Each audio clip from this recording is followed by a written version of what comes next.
Jaya Radha Madhava Punya Vihari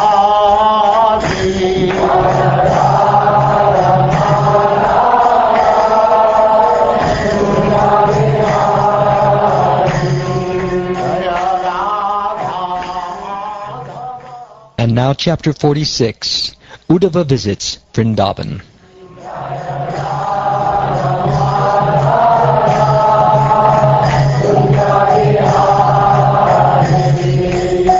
Gopi Jana Vallabha Girivaradhari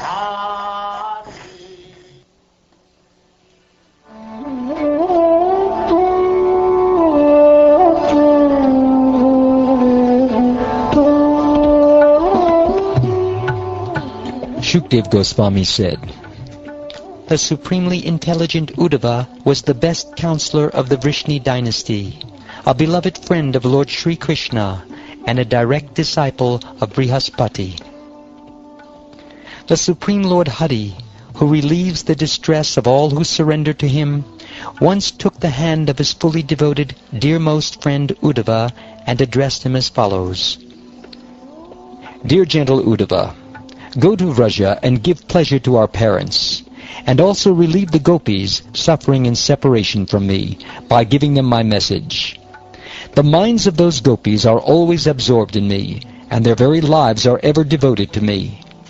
For my sake they have abandoned everything related to their bodies, renouncing ordinary happiness in this life, as well as religious duties necessary for such happiness in the next life. I alone am their dearmost beloved, and indeed their very self. Therefore I take it upon myself to sustain them in all circumstances. My dear Uddhava, for those women of Gokul, I am the most cherished object of love. Thus, when they remember me, who am so far away, they are overwhelmed by the anxiety of separation. Simply because I have promised to return to them, my fully devoted cowherd girlfriends struggle to maintain their lives somehow or other.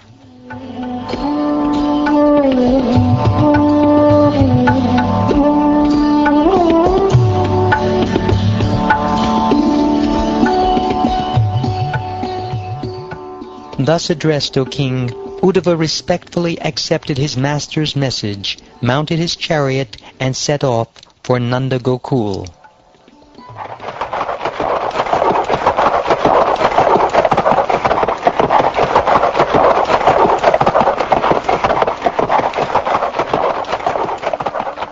The fortunate Uddhava reached Nanda Maharaj's pastures just as the sun was setting, and since the returning cows and other animals were raising dust with their hooves, his chariot passed unnoticed.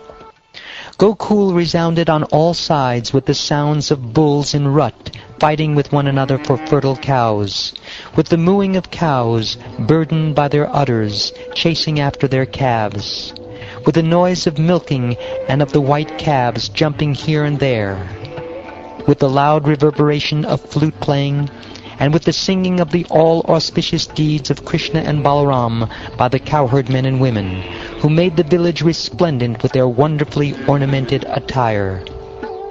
The cowherds' homes in Gokul appeared most charming with their abundant paraphernalia for worship of the sacrificial fire, the sun, unexpected guests, the cows, the Brahmins, the forefathers, and the demigods.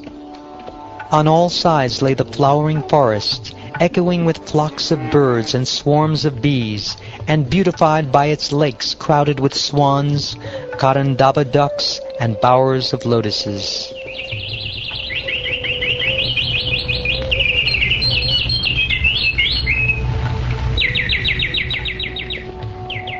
As soon as Uddhava arrived at Nanda Maharaj's home, Nanda came forward to meet him.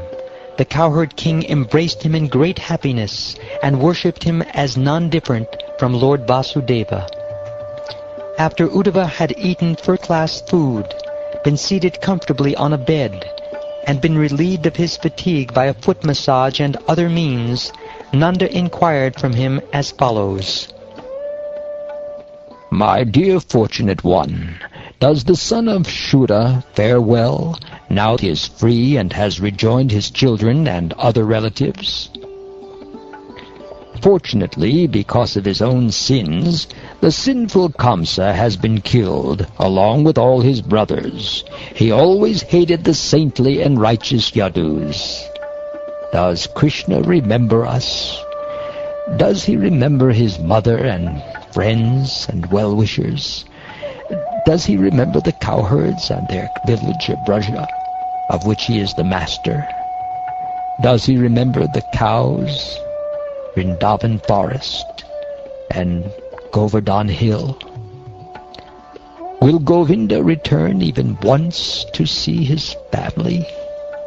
If he ever does, we may then glance upon his beautiful face, with its beautiful eyes, nose, and smile. We were saved from the forest fire, the wind and rain, the bull and serpent demons, from all such insurmountable deadly dangers, by that very great soul, Krishna. As we remember the wonderful deeds Krishna performed, his playful sidelong glances, his smiles, and his words, O Uddhava, we forget all our material engagements. When we see the places where Mukunda enjoyed his sporting pastimes, the rivers, hills, and forests he decorated with his feet, our minds become totally absorbed in him.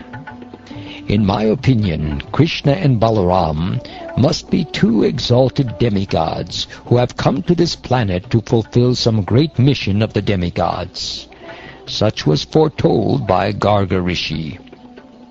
After all, Krishna and Balaram killed Kamsa, who was as strong as 10,000 elephants, as well as the wrestlers Chanura and Mushtika, and the elephant Kuvalaya Pida. They killed them all sportingly, as easily as a lion disposes of small animals. With the ease of a royal elephant breaking a stick, Krishna broke a powerful giant bow 3 talas long. He also held a mountain aloft for 7 days with just one hand. Here in Vrindavan, Krishna and Balaram easily destroyed demons like Pralamba, Denuka, Arishta, Trinarvata, and Baka, who had themselves defeated both demigods and other demons.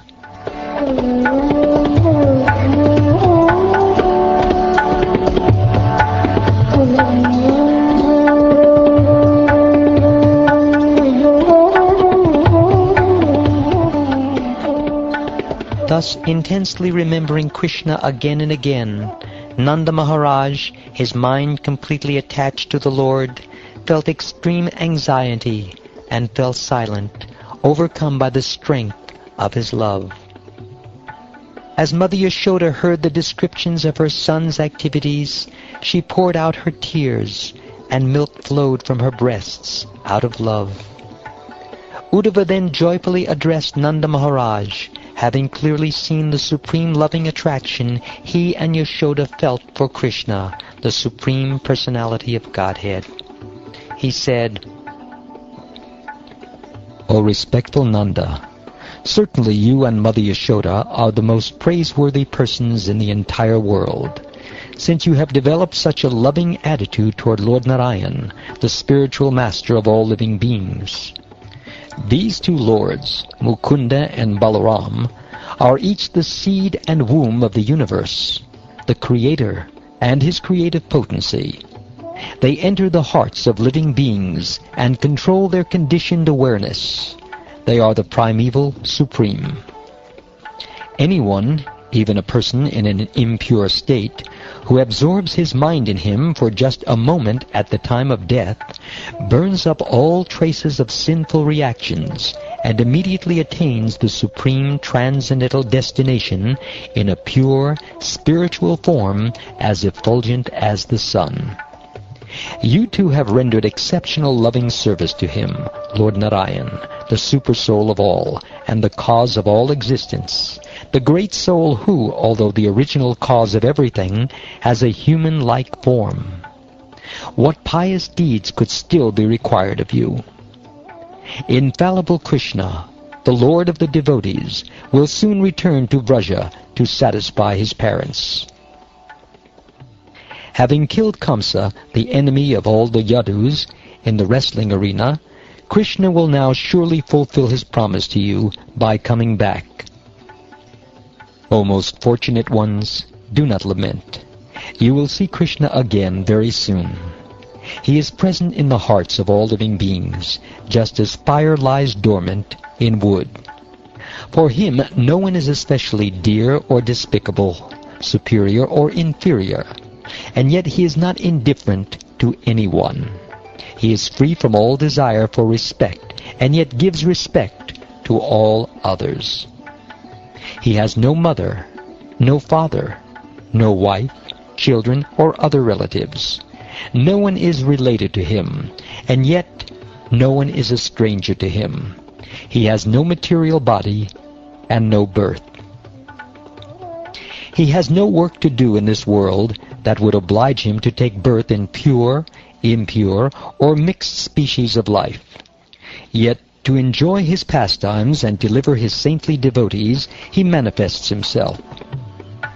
Although beyond the three modes of material nature, goodness, passion, and ignorance, the Transcendental Lord accepts association with them as his play.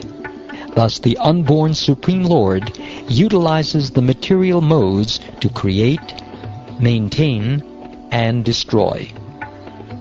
Just as a person who is whirling around perceives the ground to be turning, one who is affected by false ego thinks himself the doer, when actually only his mind is acting. The Supreme Lord Hari is certainly not your son alone.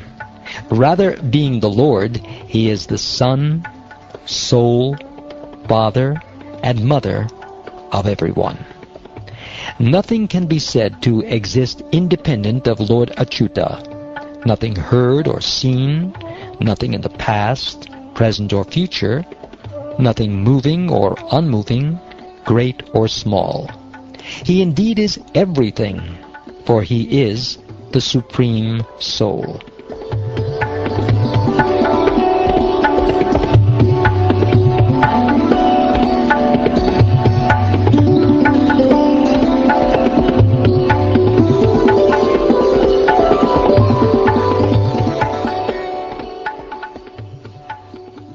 While Krishna's messenger continued speaking with Nanda, the night ended, O king. The women of the cowherd village rose from bed and, lighting lamps, worshipped their household deities. Then they began churning the yogurt into butter. As they pulled on the churning ropes with their bangled arms, the women of Vraja shone with the splendor of their jewels, which reflected the lamp's light.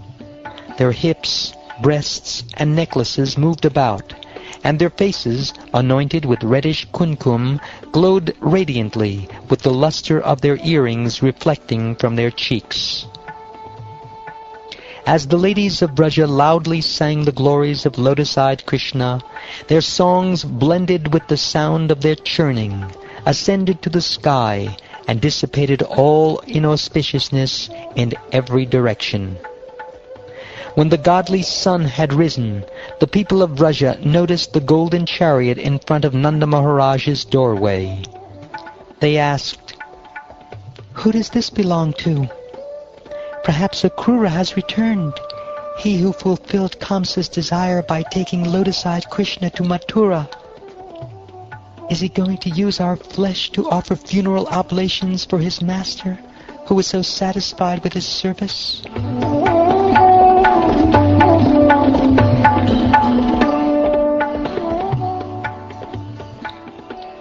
As the women were speaking in this way, Uddhava appeared, having finished his early morning duties.